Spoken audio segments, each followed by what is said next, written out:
오늘 사도행전 강의 26번째입니다. 2차 전도여행. 사도행전 17장 1절부터 34절까지인데요. 10절부터 15절까지 읽겠습니다. 시작. 밤에 형제들이 곧 바울과 실라를 베레아로 보내니 그들이 이르러 유대인의 회당에 들어가니라. 베레아에 있는 사람들은 데살로니가에 있는 사람들보다 더 너그러워서 간절한 마음으로 말씀을 받고 이것이 그러한가 하여 날마다 성경을 상고함으로 그 중에 믿는 사람이 많고 또 헬라의 귀부인과 남자가 적지 아니하나 데살로니가에 있는 유대인들은 바울이 하나님의 말씀을 베레아에서도 전하게 하는 줄을 알고 거기도 가서 무리를 움직여 소동하게 하거늘 형제들이 곧 바울을 보내가게 하되 실라와 디모데는 아직 거기 머물더라.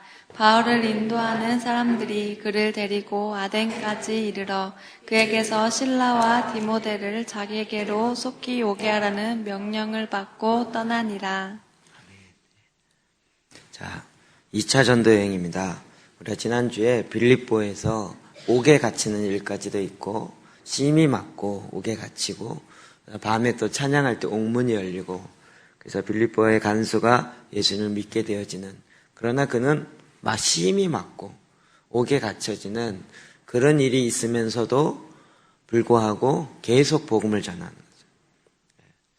정말 고난이 있지만 그 고난으로 인하여서 하던 일을 멈추는 것이 아니라 오히려 십자가를 지고 주님을 따라가는, 지칠 줄 모르는 사도 바울과 그의 복음 전도 팀을 볼 수 있습니다. 우리가 하나님의 데스티니를 발견하고 소망을 향해 나아갈 때 이렇게 될 줄 믿습니다. 또 정말 우리가 멈출 수 없는 그런 열정으로 일어나야 됩니다. 복음은 우리를 하여금 그렇게 만들어줍니다. 저는 개인적으로 여러분이 어제 했던 줄리조 집사님의 간증을 꼭 성도 여러분 다 내일이나 모레쯤 되면 유튜브에 뜰 텐데 교회 밴드도 올리고 할 테니까 꼭 들으시기 바랍니다.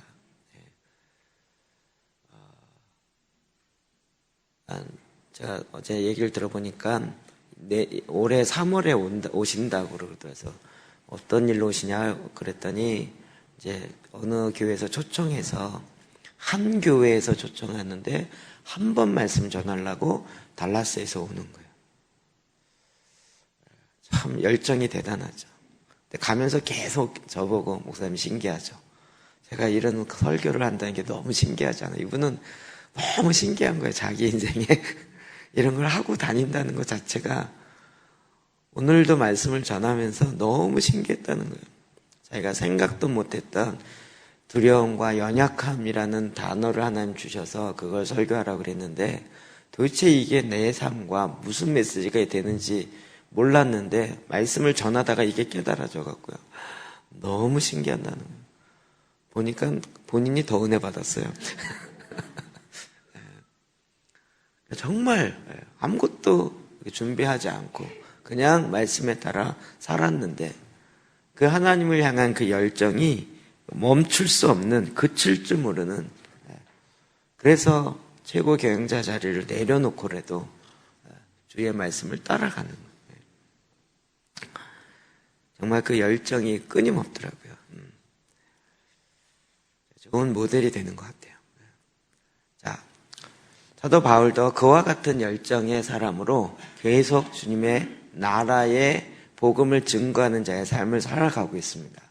빌립보에서 데살로니가로 갑니다. 1절 볼까요? 시작. 그들이 아피볼리와 아볼로니로 다녀가 데살로니가에 이르니 거기 유대인의 회당이 있는지라. 지역이 어딘지 잠깐 볼까요? 위에 보면 지금 이 1차 전도여행은 이렇게 해서 돌아갔죠. 그리고 이제 2차 전도여행은, 그죠. 1차는 구브로로 해서 이쪽으로 버가 이쪽으로 해서 이렇게 올라갔다 이렇게 갔다 다시 왔죠. 2차 전도여행은 지금 빨간색이죠. 여기 안디옥에서 해서 다시 갔던 지역에서, 그리고 지난주에 이쪽 드로아 지방에서 지금 마게도니아의 환상을 보고 넘어갔던 거죠. 첫 번째 빌립보, 여기 보면 네아폴리와 빌립보라고 나와 있습니다. 거기서 지금 아비볼라 여기랑 아폴로니아랑 거기 지나서 지금 여기 데살로니가 여기로 갔다는 얘기입니다. 지도 보면 어렵지 않죠? 좀 확실히 이거 보면 드로아에서 네아폴리와 빌립보에 갔다가 옥에 갇히고 이제 바로 옆에 데살로니가에 갔다는 얘기입니다. 자, 2절 시작. 바울이 자기의 관례대로 그들에게 들어가서 새 안식일에 성경을 가지고 강론하며. 사도 바울이 지금 이 17장에 나타나는 데살로니가, 그 다음에 아데네, 그리고 어디죠? 또 하나는 베레아, 이 세 지역을 가는데 전략이 똑같아요. 제일 첫 번째 어디를 방문해요? 회당을 들어갑니다. 회당. 여기에 보면 그 관례대로 그들에게 회당에, 유대인의 회당에 들어가는 거예요. 거기에서 새 안식일 3주를 지냈다는 거죠. 3주를. 이 데살로니가에서 여러 달 지냈습니다. 정확하게는 안 나오지만 꽤 많은 개월수를 지났는데 첫 3주는 회당에 들어가서 거기에서 안식일에 성경을 가지고 강론하였다. 그 당시에 지나가고 안식일에는 10명 이상이, 그래서 30세 이상이 되면 강론할 수 있다고 했죠. 그곳에 들어가서 오히려 이 구약의 말씀을 믿고 있는 자들에게 그 구약에서 얘기하고 있었던 메시아가 오셨다라는 그 메시지를 전했다는 얘기입니다. 이건 이제 선교적으로 굉장히 중요한 전략을 우리에게 주는데 뭐냐면 미션 베이스를 처음에 꼭 갖는다는 거예요. 미션 베이스. 여러분이 개인 재단에서 가정 재단, 그리고 이제 직장 재단, 학교 재단 이렇게 나아갈 때 첫 번째 전략이 뭐예요? 미션 베이스를 갖는 거예요. 그래서 첫 번째 전략은 나랑 함께 할 수 있는 믿음의 동역자를 만나서 공동체를 2-3명이 구축하는 거. 혼자 하는 건 금방 지칩니다. 그러나 2-3명이 같이 할 수 있도록 그 베이스를 구축하는 거예요. 전쟁할 때 늘 그렇죠. 항상 교두보를 확보하는 거예요. 인천 상륙작전 할 때도 딱 상륙하면 그 다음에 먼저 진지를 구축하고 안전한 그 지역을 먼저 만드는 거죠. 우리가 이제 하나님의 말씀을 들고 나아갈 때 여러분이 이런 전략들을 성경에서 받아야 되는 거예요. 그렇죠? 그래서 첫 번째 미션 베이스를 갖는 거예요. 아이합은 원래 정체성이 미션 베이스예요. 기도의 집으로서의 베이스라는 거예요. 그래서 거기는 들어오고 나가는 거를 묻지 않아요. 그냥 들어오면 거기에서 말씀으로 기도하며 하고 가면 또 가는 걸 잡지 않아요. 왜요? 미션 베이스이기 때문에요. 그래서 거기에서 훈련받은 많은 사람들이 전 세계로 퍼져나가서 그 하나님의 말씀을 전할 수 있도록 한다는 거죠. 저희 교회도 사실은 이런 미션 베이스의 개념이 있어요. 그래서 훈련을 받고 또 훈련받은 자로 온전케 되었을 때는 또 파송을 받아서 그곳에서 하나님의 복음을 증거할 수 있고 그곳에서 기도재단을 하고 그렇게 해서 기도재단 한 사람들이 모여서 하나의 공동체를 이루고 그것이 교회가 되어지면 등대교회가 되어서 그 일을 하게 해야 된다는 거죠. 자, 이 전략을 자꾸 이야기하는 건 여러분 전략이 있어야 돼요. 기독교인들만큼 전략이 없는 데가 없어요. 정말 아주 답답하도록 전략이 없어요. 근데 정말 우리가 하나님의 이 세상을 다스리려면 하나님의 전략을 꼭 알고 받아야 되는 것이죠. 자, 3절 시작. 뜻을 풀어 그리스도가 해를 받고 죽은 자 가운데서 다시 살아나야 할 것을 증언하고 이르되 내가 너희에게 전하는 이 예수가 곧 그리스도라 하니 그 중에 어떤 사람 곧 경건한 헬라인의 큰 무리와 적지 않은 기부인도 권함을 받고 바울과 실라를 따르나. 아멘. 거기 가서 꼭 했던 얘기가 무엇입니까? 예수가 곧 그리스도라. 즉 예수를 전했다고요. 회당에서 엉뚱한 얘기하는 것이 아니라 기독교가 최고입니다. 새로운 종교가 일어났습니다. 이렇게 얘기하는 게 아니고요. 우리 교회가 최고입니다. 이 얘기도 아니고요. 내가 이런 사역을 이렇게 했습니다. 또 아니고요. 오직 전하는 건 예수를 전하는 거예요. 근데 바로 내가 너에게 전하는 이 예수가 곧 그리스도라. 이 예수가 곧 그리스도라. 예수는 메시아라. 이렇게 전했다가 예수는 우리가 구약에 그렇게 기다렸던 바로 그 메시아, 그분입니다. 이렇게요. 우리도 곧 전할 것이 바로 이런 일이죠. 우리가 가는 곳마다 예수가 그리스도입니다. 예수가 기름 부음 받은 자입니다. 우리의 전하는 메시지의 가장 핵심은 그것이에요. 그런데 그 예수에 대해서 이야기하면서 뭐라고 앞에 붙어 있냐면 그리스도가 해를 받고 죽은 자 가운데서 다시 살아나야 할 것을 증언하고, 두 가지죠.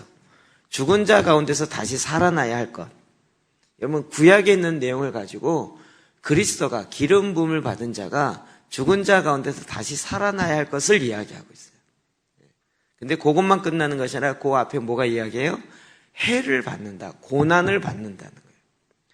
예수님이 이야기할 때 꼭 예수님도 내가 죽은 자 가운데서 다시 살아날 것이란 얘기할 때 그 직전에 내가 교회 장로들에게 고난을 받을 것이다 이야기를 꼭 해요.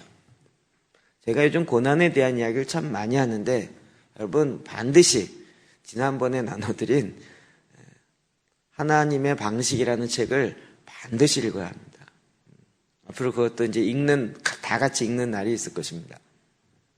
고난의 문제를 풀지 않으면 우리가 성숙할 수가 없어요. 근데 예수님을 얘기할 때 예수는 그리스도입니다. 이렇게만 얘기하는 것이 아니라 그가 고난을 받았다라는 이야기를 계속해요. 왜요? 이사야 53장에 메시아는 고난받는 종, 메시아로 나타나는 거예요. 우리가 이 땅에 기름 부음 받은 자로 이 땅을 살아갈 때 고난받는 일은 당연한 거라는 거예요. 예수 믿으면 행복해지고 예수 믿으면 축복받고 이렇게만 복음을 전할 것이 아니라 해를 받고 죽은 자 가운데서 다시 살아나야 할 것을 증언하고 있다는 거죠. 여러분 이 메시지에 반응이 딱 둘로 갈라져요. 좋아하는 사람, 싫어하는 사람. 4절에 보면 그 중에 어떤 사람 곧 경건한 헬라인, 정말 진실을 찾고자 하는 경건한 헬라인의 큰 무리와 적지 않은 귀부인도 권함을 받고 바울과 실라를 따라요. 복음이 이렇게 증거되어질 때는 반응 꼭 두 개예요.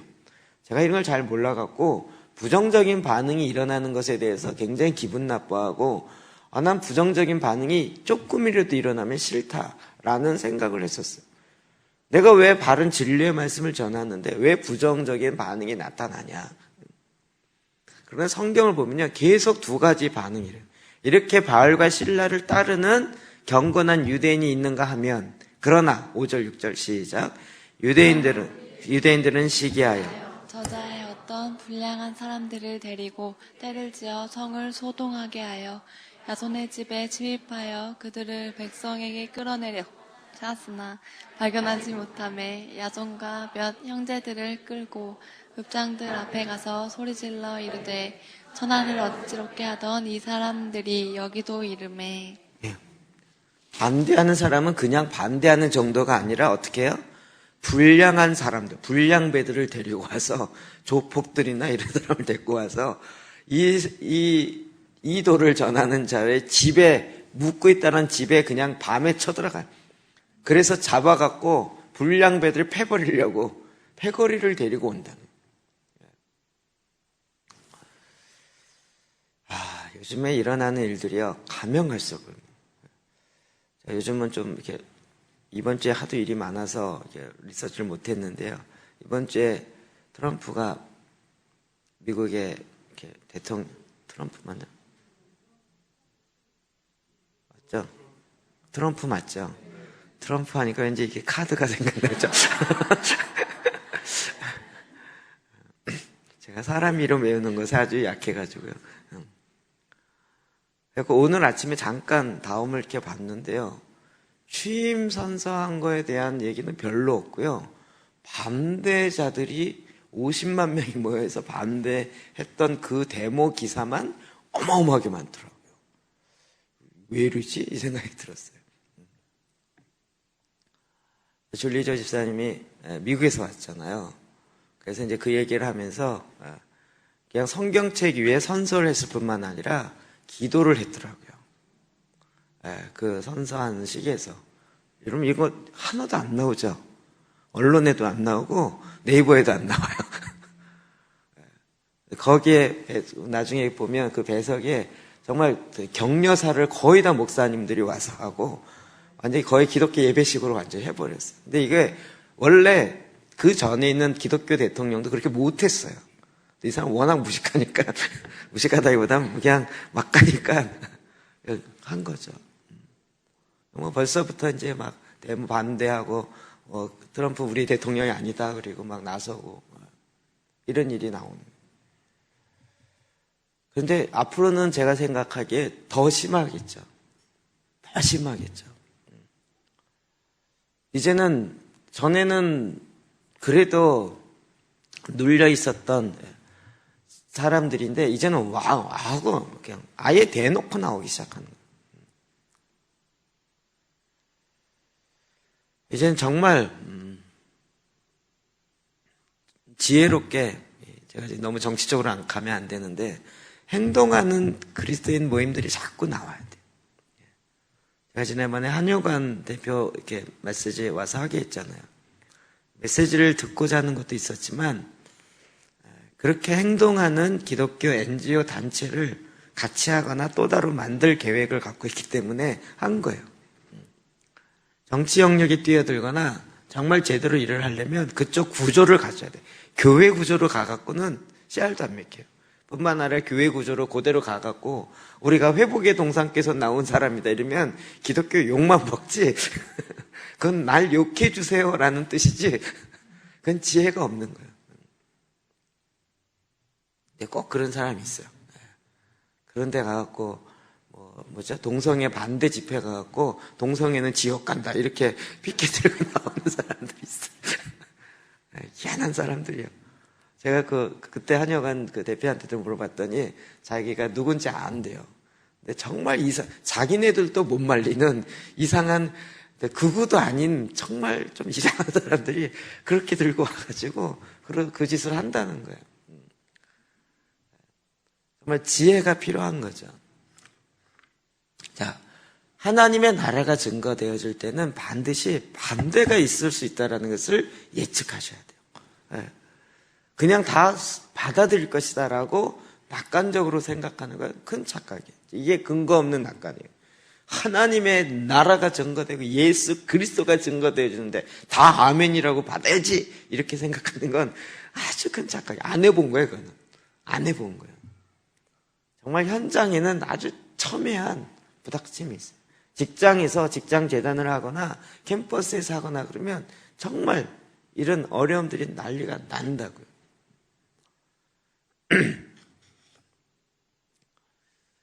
그럼 복음이 증거되어질 때 우리는 이제 이런 부분에 있어서 예비가 돼야 돼요. 준비가 돼야 되는 거죠. 데살로니가의 복음을 증거할 때 딱 반응이 둘로 나눠지는 거예요. 저는 이제 이런 걸 좀 많이 해봐서 그런 반응이 나타날 거라고 늘 예상을 하는 거죠. 그러니까 무식하게 무조건 갖다 들이박지 말고 가끔은 도망갈 길도 마련해 놓으셔야 돼요. 피할 길도 마련해 놓으셔야 돼요. 이해되시죠? 거기 가서 목숨 걸었거나 분신 자살하는 게 지혜로운 게 아니고 가끔은 정말 찾지만 밤에 어디론가 딱 사라져 있는 거예요. 보이지 않게. 데살로니가 전도에서 첫 번째 일어났던 패턴입니다. 그 다음은 베레아입니다. 베레아 그러면 우리 약간 이미지가 안 좋죠. 왜냐하면 무슨 침례교회죠? 성락침례교회. 성락침례교회가요 거의 10만 명이 넘더라고요.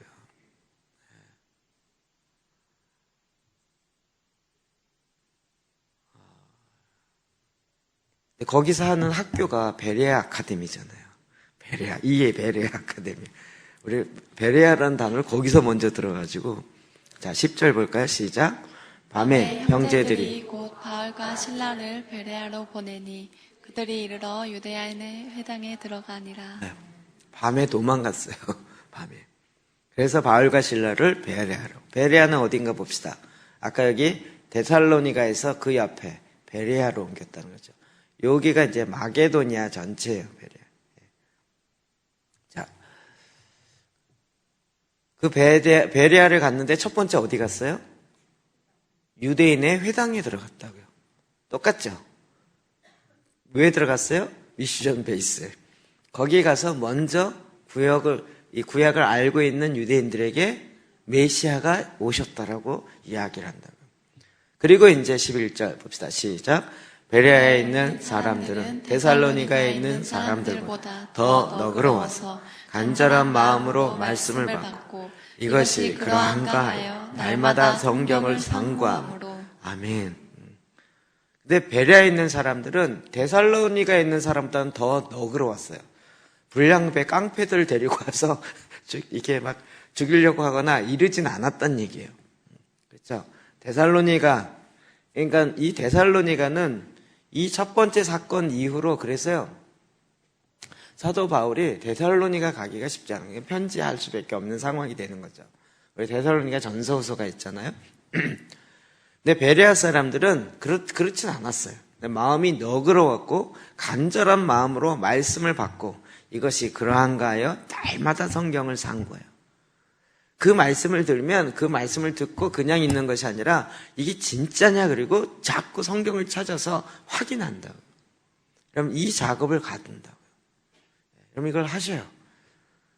말씀을 들으면 제가 이렇게 여러분 페이퍼를 해서 나눠주고 이런 것들이 집에 가서 찾아보라고요. 제가 한 구절만 하지만 앞뒤도 찾고 이렇게 해서 하라고요. 그래서 성경을 갖고 다시 성경이 정말 그러한가를 연구하고 찾게 하는 것에 도움이 되기 위해서 여러분이 그거를 복사해서 나눠드려요. 제천에 갔더니 거기 하는 스쿨 하시는 그 목사님 교회에는 이미 성경을 읽고 있더라고요. 1년에 성경을 일독하기로 하고 토요일 날 되면 목사님이 성경 일독하는 그 장절을 알려주고 요약해서 주더라고요. 그래서 그 요약해 준 종이를 제가 보니까 A4 용지에 16개인가 올려서 16개면 4개잖아요. 4, 4, 16. 그러니까 요거를 16등분 하는 거예요. 4조각, 4조각 내서 요만큼. 그러면 손바닥 요만하게 되겠죠. 그렇게 된 거를 성도에게 나눠줘요. 이번 주에 창세기 1장부터 뭐 26장까지입니다. 그러면 1장부터 26장까지의 내용이 제목만, 그러니까 이걸 읽으면 베레아 전도 몇 장, 10절부터 몇 절, 그 다음에 아테네 전도 몇 절부터 몇 절, 이렇게 해서 그 스트럭처, 구조만 해서 모든 교인들에게 나눠준다.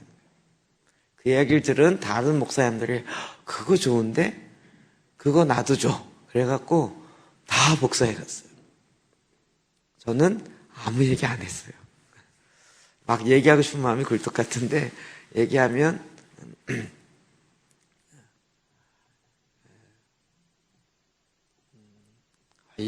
이것도 들으실 텐데 거기 듣는 사람이 있어서 저는 매 설교할 때마다 A4 용지 16분의 1을 드리는 게 아니라 한 장 다 드리잖아요. 설교 보면 그대로 나눠서.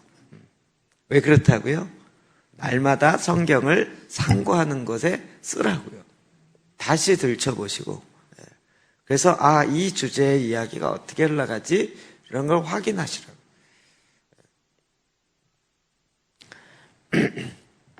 그럼 이건 베레아 사람들의 굉장히 큰 장점입니다. 성경 말씀을 볼 때마다 듣는 자의 자세가 중요합니다. 자세.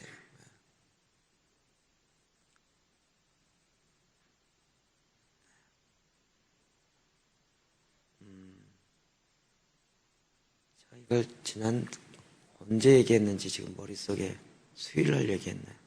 아니다.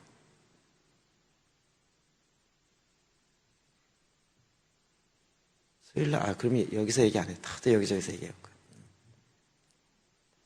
어떤 분이 송도에 교회가 말씀이 좋다 그래갖고 1시간 반인가 2시간을 차를 타고 가갖고 거기에 목사님 설교를 들었대요. 그 사람이 부산 사람이었어요. 근데 부산 사람들이 굉장히 직설적이고 말이. 근데 충청도 사람들은 자기 속을 얘기를 안 해요. 알았지요? 그러면 이게 알았다는 건지 들었다는 건지. 그 얘기를 하다 이게 나왔는데, 그 부산 그 아줌마 집사님인데, 그래갖고 막 1시간 반을 가서 이제 말씀을 들은 거예요. 근데 들었는데 은혜가 안 됐어요. 근데 부산 사람은 어떻게 반응하냐면 나오면서 목사님하고 인사하면서 목사님 오늘 은혜가 하나도 안 됐어요. 이러고 나갔다는 거예요. 목사님들께 모여서 그런 얘기를 하는 거예요. 이러는 게 부산 사람이라고. 제가 그 얘기를 딱 들으면서 우욱하더라고요. 그냥 웃고 넘어갈 거 아니다라는 생각이 딱 들어갖고 제가 좀 받아쳤죠. 옛날 같으면 저도 그냥 넘어갔겠는데 지금은 넘어가지 않을 것 같아요. 제가 만약에 그런 말을 듣는다면 그게 내 책임입니까? 당신 책임이지? 말씀을 듣는 자세가 준비되어 있지 않으면 똑같은 설교를 들어도 어떤 사람은 엄청 은혜를 받는데 어떤 사람은 목사님 은혜 하나도 안 됐어요. 이렇게 가는 거예요. 이거는 그러니까 100% 다 은혜가 안 됐다 그러면 저의 책임일 수 있죠.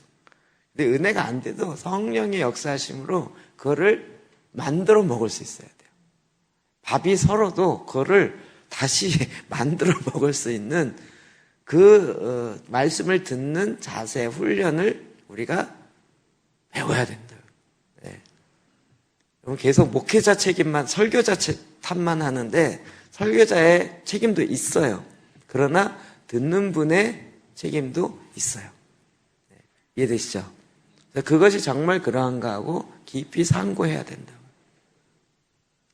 이런 베레아 사람들이 그러니까 지금 데살로니가와는 참 제가 보기에 데살로니가는 부산 사람 같은 분위기예요. 둘로 딱 갈라서 아니면 조폭 동원해가지고 저거 틀렸다 그래갖고 잡아 죽이려고 하는 분위기. 부산 사람 있으신가요? 다 그렇진 않겠죠. 근데 아덴 사람들은요, 베레아 사람들은 정말 그러한가 하고, 그러니까 도시마다 나타나는 반응이 참 달라요. 근데 이게 제가 정말 도시를 다녀보니까 완전히 알겠어요. 정말 달라요. 네. 자, 13절, 읽어 14절 시작. 데살로가에 있는 유대인들, 바울이 하나님의 말씀을 베레아에서도 전하는 줄을 알고 거기에도 가서 무리를 움직여 소동하게 하거늘 형제들이 또 바다까지 가게 하되 실라와 디모데는 아직 거기 머물더라. 그러면 데살로니가서 정말 극성 맞죠? 이제 아예 베레아에서 복음 전한다는 걸 알고 조폭들을 데리고 왔어요. 그래서 거기서 또 소동을 일으켜요. 정말 이런 사람들이 있어요.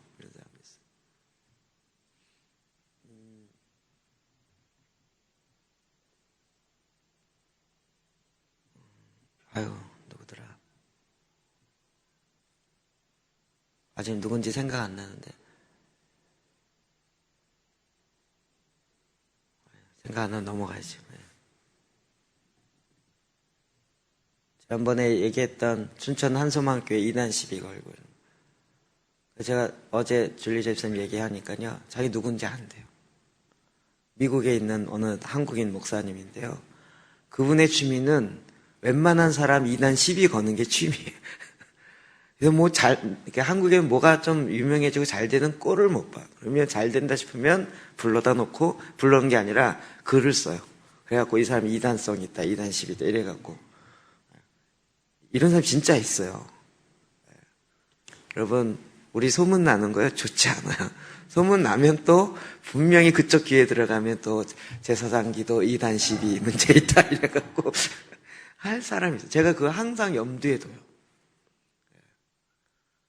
지난번에, 엊그제 금요일 날이죠. 금요일 날 희한한 일이 저한테 있었는데, 정말 고등학교 때 같이 합창을 하던 친구가 갑자기 전화가 왔더니 엊그제 만났어요, 금요일에. 35년 만에 처음 만났어요. 전화, 나 누군데, 그때 기억이 안 나더라고요. 만나서 좀 얘기하다 보니까, 얘였구나라고 이제 좀 기억이 나더라고요.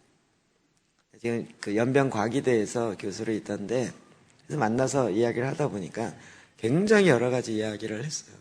3시간 반 동안 얘기를 했는데.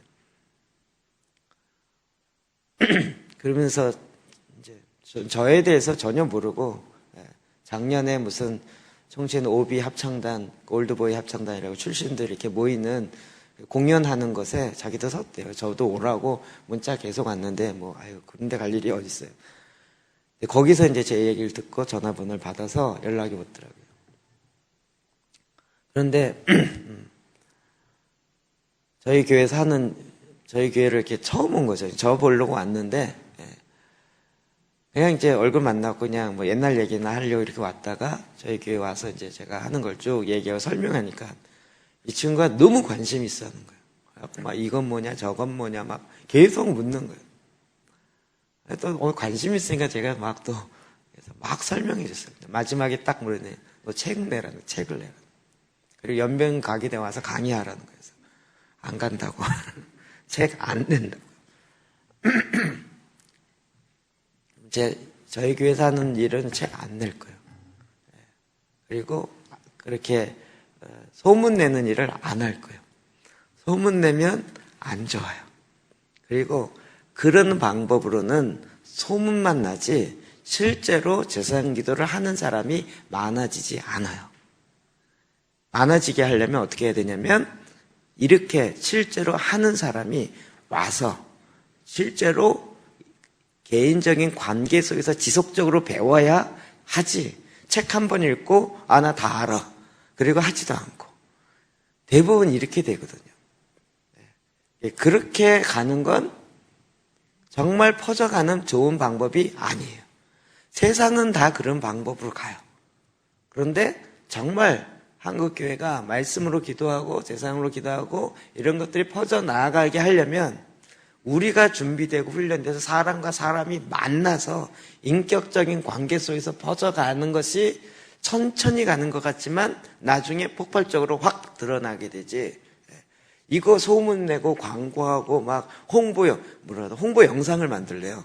자기랑 얘기했던 거를 그런 걸 찍어갖고 영상을 만드세요. 나 절대 그런 거 안 한다. 그건 좋은 방법이 아니라고요. 이게 자꾸 이런 지혜가 있어야 돼요. 그리고 하나님이 주시는 이 복음이 증거되어지는 그것에 고민하고 그리고 그것에 하나님의 인도하심으로 계속 이렇게 전진해 나가야 되는 거죠.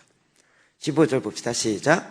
바울을 인도하는 사람들이 그를 데리고 아덴까지 이르러 그에게서 실라와 디모데를 자기에게로 속히 오게 하라는 명령을 받고 떠나니라. 아멘.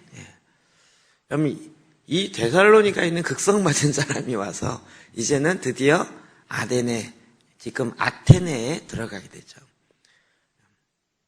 여러분, 아테네는 지금뿐만 아니라 그때에도 가장 유명한 도시, 아테네. 그렇죠? 아테네 그러면 여러분 뭐가 생각나세요? 생각나세요? 그리스 로마 신화? 그부터 시작해서 소크라테스부터 시작해서 스토아 철학, 에크프로스 학자, 다 이게 아테네예요. 그러니까 아테네는 그 당시에도 관광 도시예요. 그 당시에도 유명한. 그래서 드디어 이제 사도 바울과 그 팀이 이 아테네에 들어가게 돼요. 자, 16절 볼까요? 시작.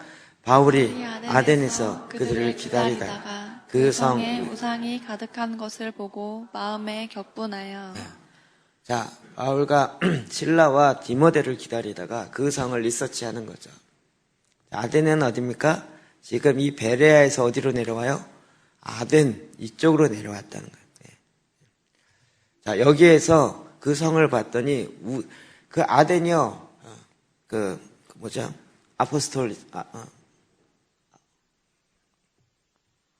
민주주의가 싹 튼 거죠, 그곳이. 그리고 거기에 유명한 소크라테스, 플라톤, 또 에덴의 그 유명한 아크로폴리스 신전이라고 하는. 그냥 거기에 막 유적이 어마어마하고요. 그 당시에도 이 아테네는, 근데 그런 걸 보면서 보니까요, 거기에 다, 그러니까 완전 우상이죠. 완전 범신론들이에요. 그런 걸 보면서 그 안에 마음의 격분이 일어나는 거예요. 그 중에 17절 볼까? 18절 시작.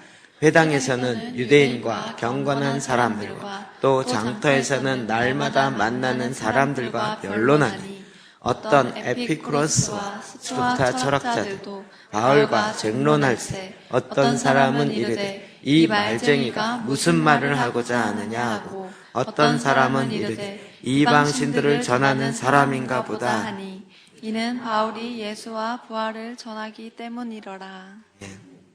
자, 아테네에 갔습니다. 근데 또 어디 들어갔어요? 회당에 또 들어가요. 가는 곳마다 회당을 들어가죠. 거기서 또 미션 베이스를 찾는 거예요. 제가 이제 사람을 많이 만날 때 저희 아내를 데리고 하는데, 저희 아내가 저보고 당신은 사람 만나면 얘기하는 패턴이 정해져 있대요. 처음 만난 사람 만나면 이제 물어요. 그러면 이제 묻죠. 근데 제가 워낙 이게 교파가 다양하잖아요. 저희 교단을 떠난 적이 없지만 사역은 신학생 사역부터 시작해 초교파적인 거를 주로 했기 때문에. 그래서 목사님 만나도 감리교회 누구입니다. 그러면 제 감리교회 아는 후배들이 있거든요. 그러면 누구 나세요? 이렇게 물어요. 누구입니다. 제가 전에 어느 교구에 신방 갔는데요. 신방 가는 전도사님이 신방 가는 데마다 우리 딸이 뭐 한다. 거기요. 제가 어느 단체에 있는데 그 사람 제가 알아요. 또 뭐 얘기하는. 자기 여동생이 있는데 중국에만 가면 한국을 안 나온다는 거예요. 뭘 하는지 모르겠다는 거예요. 그 얘기를 가만히 듣다 보니까 이분 탈북 사역하는 거예요. 중국에서 중국이라 그러지만 북경이 아니고 저 연변 쪽에 탈북 사역하는 거예요. 제가 딱 알겠더라고요. 그래서 그분이요. 제가 보기엔 벌써 탈북자 사역합니다. 그러니까 자기 정체를 밝히지 않고 그곳에서 탈북해 오는 사람들 데리고 거기에 산에 굴파 놓고 미션홈이라 그러면서 거기서 성경 읽고 이런 거 하기 때문에 자기의 신분 노출하지 않고 그렇게 합니다. 근데 그분이 한국에 오면요. 한국 목사들 다 썩었다 그러면서 그렇게 얘기한다는 거예요. 근데 자기는 이 말이 이해를 안 된다는 거예요. 그렇죠. 그곳에서 탈북해온 북경에 있는 탈북자들은 더 많거든요. 한국이 지금 3만 명이라 그러지만 그거에는 지금 200만 정도까지 나와 있으니까 그런 사람들 도와주는 일을 지금도 하고 있는데, 그러니까 근데 정말 유명한 목사님들이 와갖고 막 돈 퍼주고 행세하는데 제대로 쓰여지지가 않는다는 거예요. 정말 그런 탈북자들에게 정말 그들에게 구체적으로 돈이 가고 이런 경우가 거의 없다는 거예요. 그러니까 대부분 막 생색내기가 많고, 그런 정말 안타까운 일이 많아요. 제가 들은 얘기에 진짜. 그래갖고 그런 분들 오면요, 딱 데려가는 코스가 있어요. 한국의 목사님들 오면 벌써 그쪽에 있는 조선족 교회나 또 그런 분들 모시고 다니는 브릿지 역할을 하시는 분들이 있는데요. 몇몇 군들 보면요, 한국 목사님들 막 감동이 돼갖고요, 있는 거 다 쏟아주고 가요. 다 쏟아. 근데 그게 전달되냐? 전달 안 되는 경우가 많다는 거예요. 그리고 딱 목사님 가면 자기는 차가 3대래요. 아침에 끌고 나오는 차가 다르고 점심에 끌고 나오는 차가고 오토바이는 10대인가 된대요. 그 돈 다 자기가 전달해 주겠다고 하고 중간에 다 갈았잖아요. 그러니까 여러분 이게 지금은 굉장히 그러니까 그 현지에 구체적으로 실제적인 사람을 알고 만나는 건 굉장히 중요해요. 이런 얘기 노골적으로 하는 건 죄송한데 이제는 선교라 그래서 무작정 다 선교 밀어주고 이럴 때가 아닌 거예요. 정말 어떻게 사역하고 우리가 지속적으로 갈 것인가, 그리고 어떻게 이게 시너지 효과를 낼 것인가를 깊이 있게 연구해요. 그냥 한번 경험 삼아 가고 차라리 여행을 가죠. 그 돈으로 차라리 여행을 가죠. 괜히 선교란 이름 붙일 필요 없이. 사도 바울이 정확한 전략을 가요. 그래서 그곳에 있는 유대인 회당에 들어가요. 그리고 유대인 회당에게 또 유대인과 경건한 사람들, 그들에게 예수는 그리스도, 고난을 받으시고 그리고 죽은 자 가운데 부활하신 것을 다시 또 전해요. 패턴이 같죠. 자, 그곳에서 에피크로스 학자와 스토아 철학자를 만나요. 저희가 철학 신대원 들어갈 때 철학 신대원 시험에 꼭 나오는 문제예요. 에피크로스 학자와 스토아 학자의 차이점을 논하시오. 맨날 달달라 외우는. 에피크로스 학자는 그냥 범신론이라 신을 부정하지 않는데 신은 있는데 인간과 너무 멀리 있다는 거예요. 그래서 인간 사이에 개입을 안 하신다는 거예요. 그리고 죽은 이후에 사후의 세계가 없기 때문에 이 땅에 있는 동안 잘 살고 잘 먹고 잘 살아야 돼요. 그래서 에피크로스 학자는 쾌락주의로 가요. 스토아 학자는 내세에 대해서 이야기해요. 그래서 굉장히 철학적 사변을 많이 갖고 있긴 한데 숙명론으로 가요. 다 신이 정했다는 거예요. 그럼 이게 아테네에 일어나는 사상들이에요. 근데 여러분 이게 사상의 패턴이 지금도 비슷해요. 지금도 비슷해요. 근데 기독교 안에 왜 제가 자꾸 한국식 기독교를 유교식 기독교라고 그러냐면 스토아 철학적인 기독교예요. 숙명론적 기독교예요. 그냥 하나님의 데스티니를 나를 부르시는 사명을 향하여 달려가고 뚫고 나가고 어제 줄리조 집사님처럼 싸워가면서 쟁취해가면서 이루어가는 이렇게 안 살고요. 대부분 하나님의 뜻을 정했다는 거예요. 창세전에 나를 예정했으니까 나는 천국 가기로 예정돼요. 거의 스토아 철학과 비슷해요.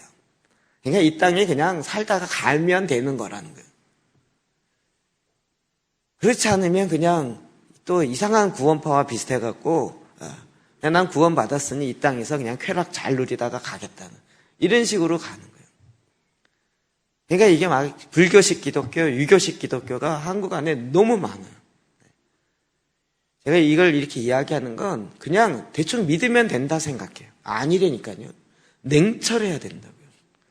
대충 믿다가 나중에 주님 앞에서 딱 섰는데 너 아니야 그러면 어떡하시려고 그래요. 막 몇백만 명이 우리가 믿고 있었는데 몇백만 명이 다 잘못 믿고 있었어요. 주님이 너희들 아니야 그러면 어떡하려고 그래요. 그러니까 베레아 사람들 같이 말씀을 확인해야 된다니까. 계속 확인해야 돼요. 확인하고. 성경 가운데 작업해야 돼요. 마지막 때 되면 그때 되면 목사님들 막 때려 죽이려고 단들여든다 하잖아요. 저 목사님이 날 저렇게 가르쳐줬는데 그래도 늦은 거예요. 그래서 목사님 때려 잡으면 천국 갈까요? 그거 아니잖아요. 그러니까 우리가 성경 말씀의 기초에 서서 성경이 정말 그러한가를 계속 여러분이 스스로 검토하면서 나아가야 됩니다.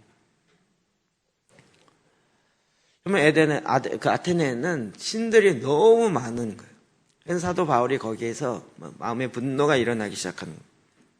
21절 시작. 모든 에단 사람과 거기서 나그네 된 외국인들이 가장 새로운 것을 말하고 듣는 것 위에는 달리 시간을 쓰지 않음이더라. 새로운 신이 나타났다 이렇게 생각되어 있는 새로운 신. 그래서 광장에 모아놓고 이 새로운 신에 대해서 우리가 들어보자.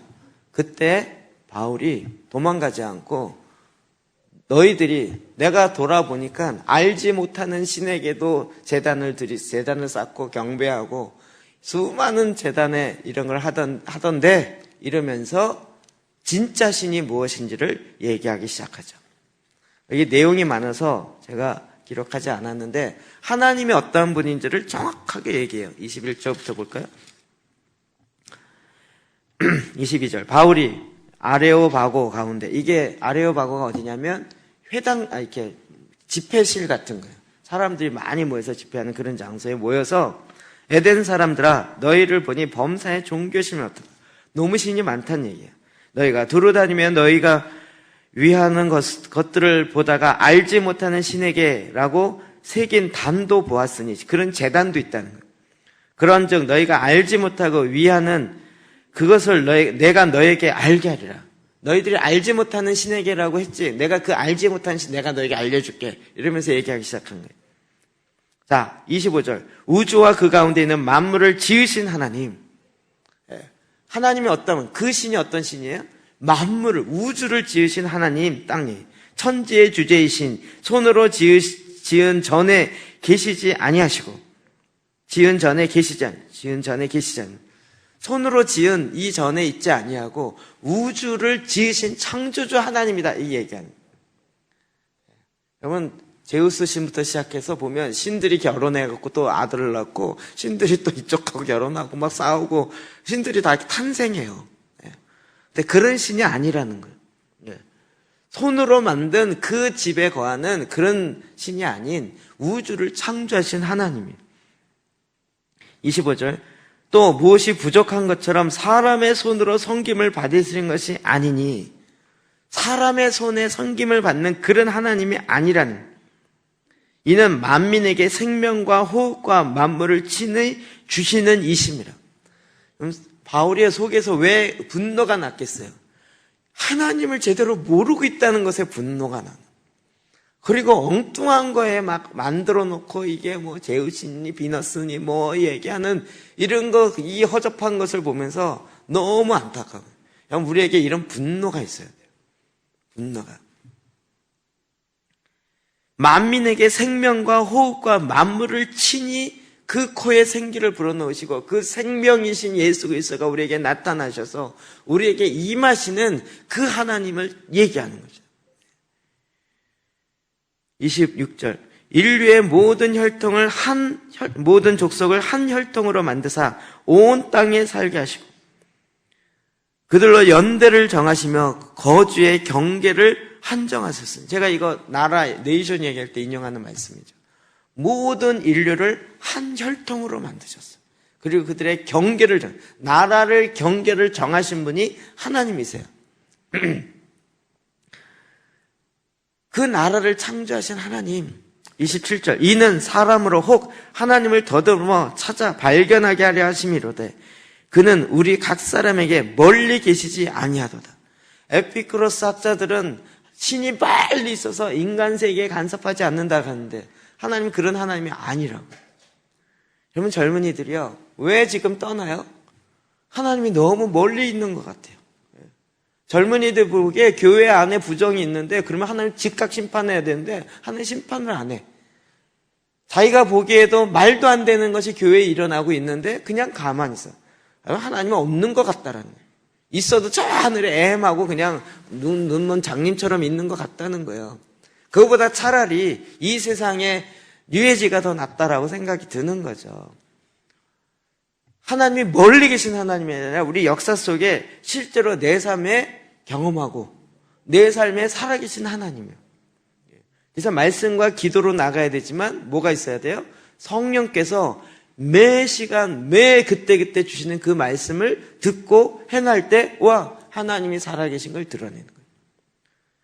여러분, 이것을 우리의 삶 속에 드러내야 된다고. 그래서 여러분, 행하는 게 너무 중요해요. 행하는 게 중요해요. 듣고 행하지 아니하면 반석이 아니라 모래 위에 집을 짓는 사람이에요. 듣고 행하지 아니하면 죽은 믿음이에요. 죽은 믿음을 갖고는 천국에 갈 수가 없어요.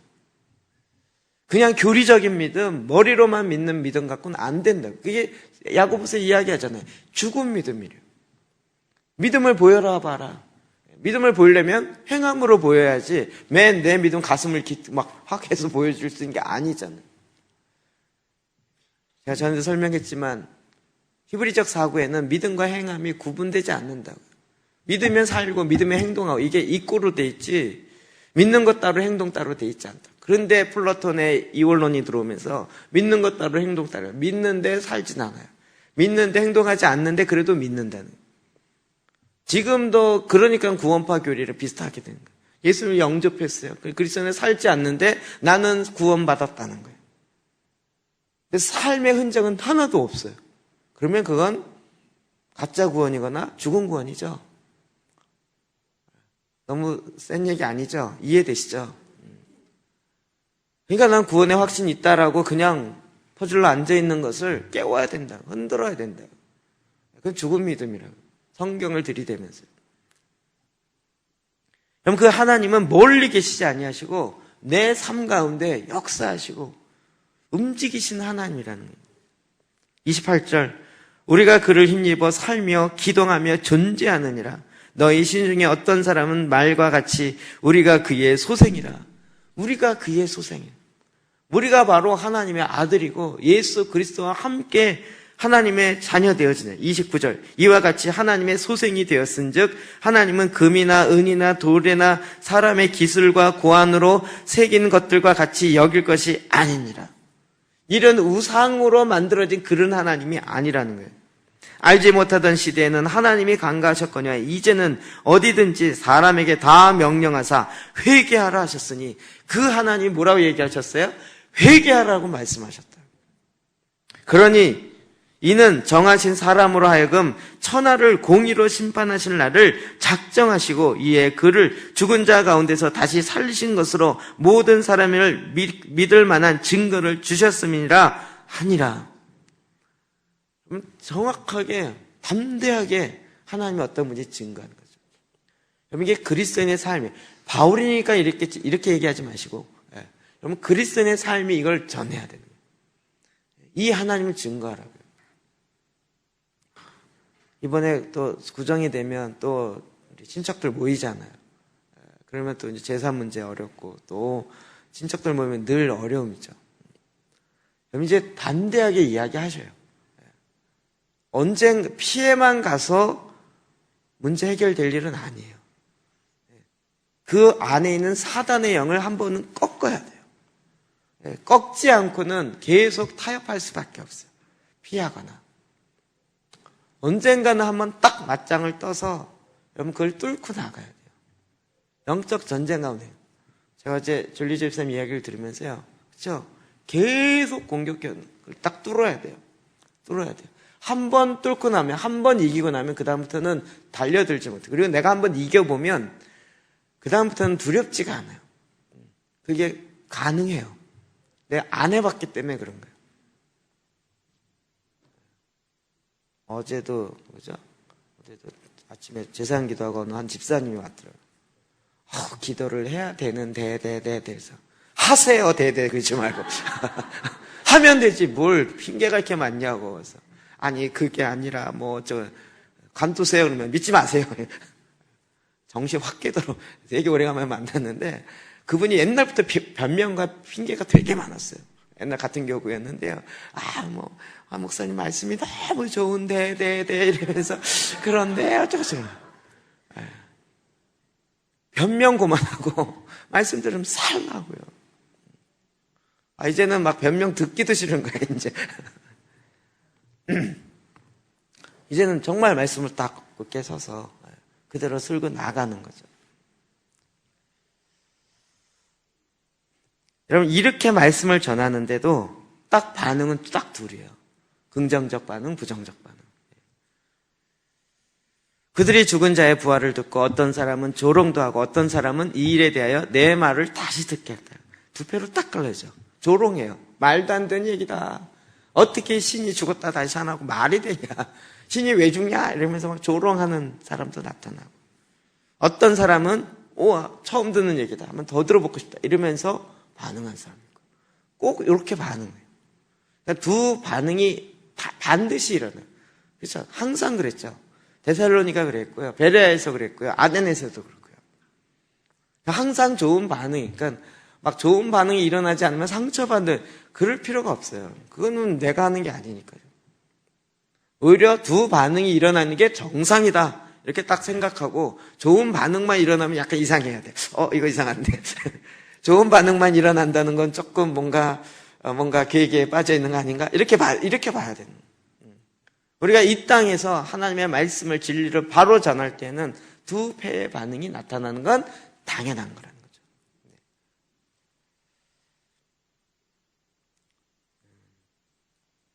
기록 안 했지만 그 뒤에 33절 보면 이에 바울이 그들 가운데 떠나매 몇 사람이 그를 가까이 하여 믿으니 그 중에 아레오바고 관리 디오누시오와 다마리라 하는 여자와 또 다른 사람들도 있었더라. 희한하게 그렇게 남는 사람이 있어요. 하나님의 역사에 반드시 있어요. 우리가 어디에 가든지 기도 재단을 하더라도 또 꼭 그래요. 꼭 이런 일이 있어요. 그래서요, 제가 어제 줄리저 집사님 이야기하는 걸 들으면서 저도 이제 가면서 그 얘기를 했어요. 아유, 우리가 하는 거랑 너무 똑같고, 우리가 전하는 메시지랑 DK에서 전하는 메시지랑 너무 같고, 경험 되시는 것도 너무 같다고.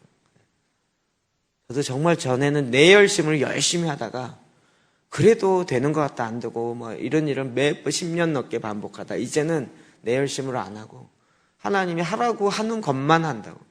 그런데 희한하게 그렇게 하면 하나님이 일하더라. 이런 얘기를 같이 좀 나누었어요. 내가 열심히 하는 것보다 하나님이 하라고 하는 것을 듣고 할 때 거기에 하나님의 사람들이 있어요. 반드시 있어요.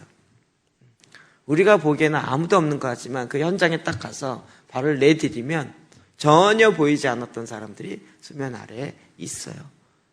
그리고 하나님은 그 사람들 통하여 이제 그 믿음의 걸음을 한 걸음 한 걸음 걸어 나가게 하시는 거죠. 그래서 여러분, 우리가 이 믿음의 발걸음을 내딛는 거예요. 행동하는 거라고. 행동하는 거예요. 제가 요즘에 자꾸 행동에 대한 이야기를 하는데, 여러분, 듣고 행하지 않으면 아무 소용이 없습니다. 듣고 행하면 그때부터 이 말씀이 어떤지, 말씀의 꿀과 꿀성이 같다는 것을 알 것입니다. 그리고 하나님의 말씀이 살아있고 운동력이 있다는 걸 정말 경험할 거예요. 여러분, 이게 미리 생각 안 나요. 그 현장 가야 생각나. 말하다가 생각나요. 미리 다 답을 주시면 너무 좋을 것 같은데요. 그 현장 가야 생각나요. 가기 전께는 안 되면 어떡하지? 이게 왔다 갔다 의심도 생기려고 그러다가 막 불안도 하다가 이러는데 딱 믿음을 갖고 딱 나가서 가면 그 현장에서 나도 모르게 쭉 말씀이 생각나고 하나님의 지혜가 오고요. 그럴 때 그게 하나님이 나와 함께 하시는 놀라운 역사를 경험하는 거예요. 아까도 얘기했지만 가는 내 줄리저 집사님 막 흥분해가지고요. 내가 이런 설교를 하게 될 줄 몰랐다. 그분 집사님. 그래서 제가 어떻게 이렇게 하게 됐어 그랬더니 얘기 안 했죠. 저랑 얘기하다. 자기가 교회 전도 집회에 갔는데 어느 연예인이 와서 하나님이 얘기했던 간증을 하더래요. 그 간증을 듣다 보니까 저런 간증은 나도 있고 나도 할 수 있는데, 그래서 목사님이랑 같이 식사하면서 그냥 대놓고 목사님 저도 간증 저런 거 많아요. 할 수 있어요. 근데 목사님이 뭐 할 수 있는데요? 묻더래요.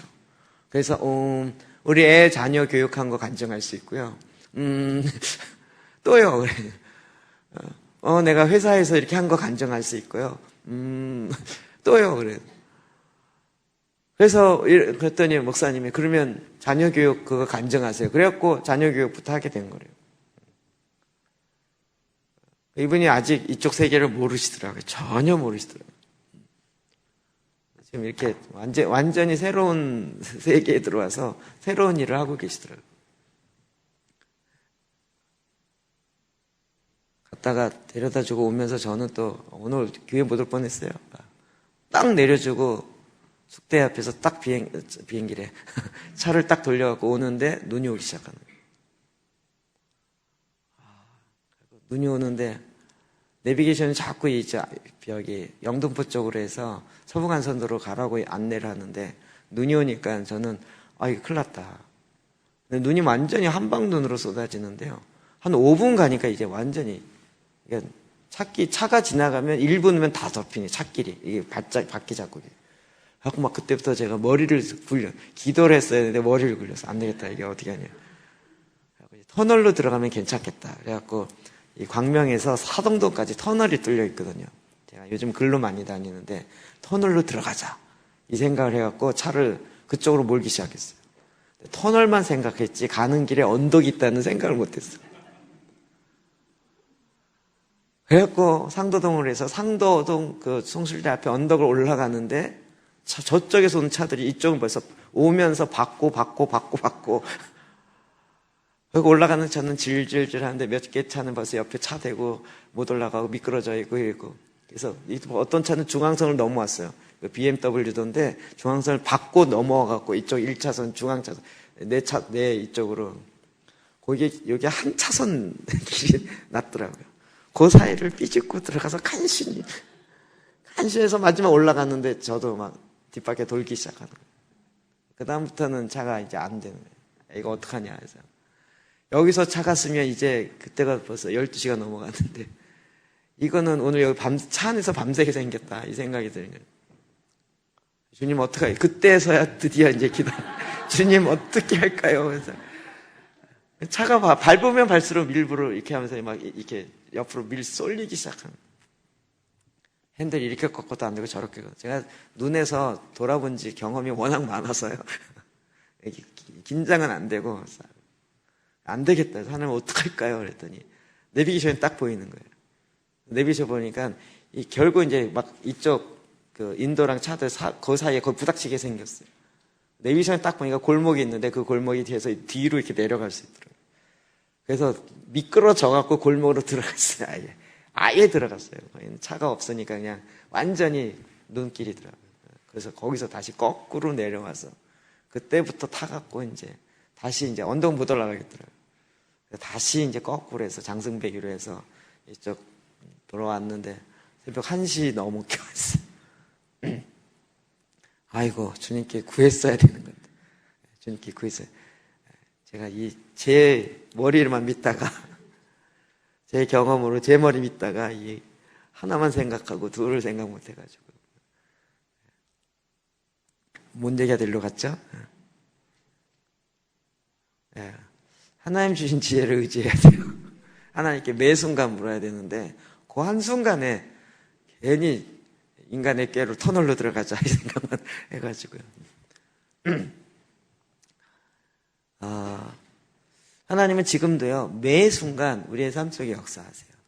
매 순간 역사하세요. 이걸 이제는 우리가 내 삶의 현장에서 경험하러야 해요.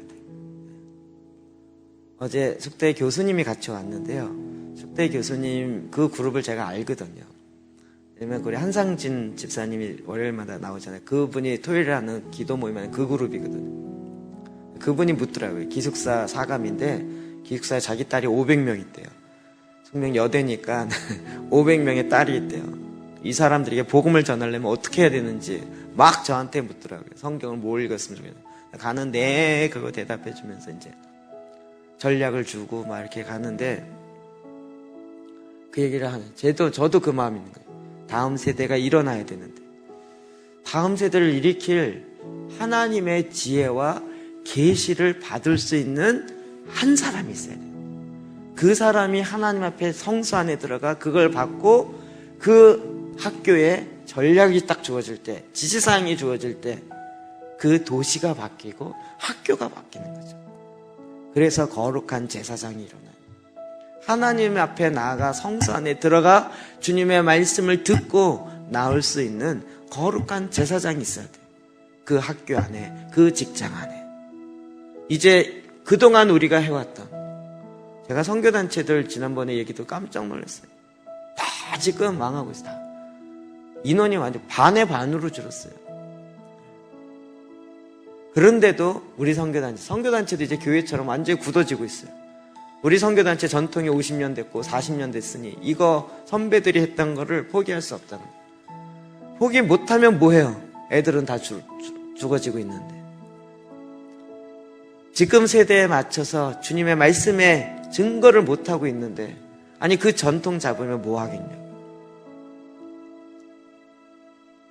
주님이 지금요, 이제 사도 바울이 이렇게 복음을 증거했던 것처럼 우리도 기도재단과 직장재단을 통해서 여러분 이제 나아가야 돼요. 나아가요. 우리 삶의 현장 가운데서 여러분이 겁내지 마시고 나가면 그때부터 하나님이 나와 함께하는 걸 경험하게 돼요.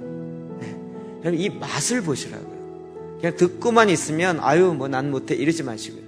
여러분 두려움과 연약함을 깨트리고 주의 말씀을 듣고 나아가면 하나님 주시는 전략이 나오기 시작하고 하나님이 함께 하시는 하나님의 역사가 나오기 시작할 것입니다. 이 믿음의 행동을 하시기를 주의 이름으로 축복합니다. 각 도시마다 각각 다른 접근을 했지만 하나님께서 주시는 그 지혜의 말씀을 전했습니다. 우리에게 이런 믿음의 역사가 있도록 모두가 다가 행동하는 그리스도인으로 살아가시길 주의 이름으로 축복합니다. 기도합시다.